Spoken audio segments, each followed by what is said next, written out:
Hello! So today we're going to learn how to make a chariot. And a chariot is something that we don't see anymore because we have cars and trucks and buses that we drive and ride in. And what happens in this week's story is Phillip was driving a chariot down the road, and that's where he met the Ethiopian. And so that's why we're going to try and make a chariot today. And so the few things that you need to make your chariot are some graham crackers, some type of round with a hole in it, either a cookie or cereal works, and some pretzel sticks, and frosting. I got my bowl of frosting here too. And so what we're going to do is we're going to put frosting along the edges of the graham crackers to make that stick. But before we get to that, let's make our wheels. And so I'm going to put a little bit of frosting on my pretzel to make it stick to the graham cracker. And then I'm going to put my two wheels on here.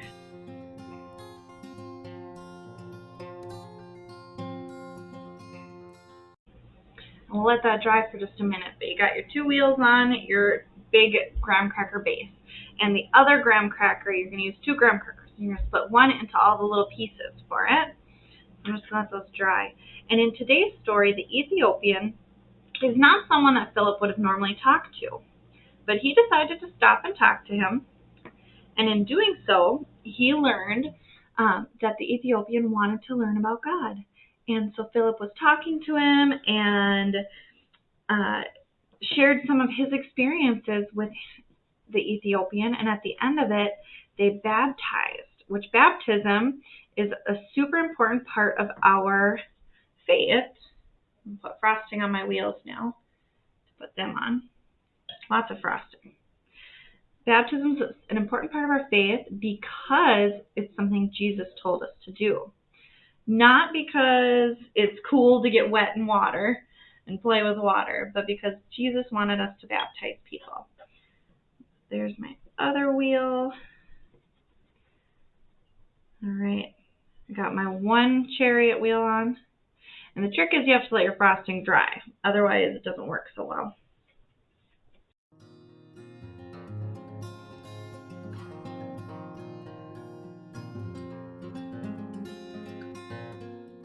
All right, got my wheels on. So now we're going to let it dry for just a minute. And I'm going to keep talking. We also have the spring carnival is falling back to fall, and so if you have any items to put into a raffle basket for the Sunday and Wednesday school raffle baskets, you can drop them off at the church anytime. And the spring carnival will be in the fall on September 12th. So that's a fun thing that's coming up, so don't forget about that. So now I'm going to put some more frosting. This is why you gotta have lots of frosting. On one of my little pieces of graham cracker. We're gonna tuck that in there. Gotta be careful, no rushing this project. And we'll put some frosting on the other pieces.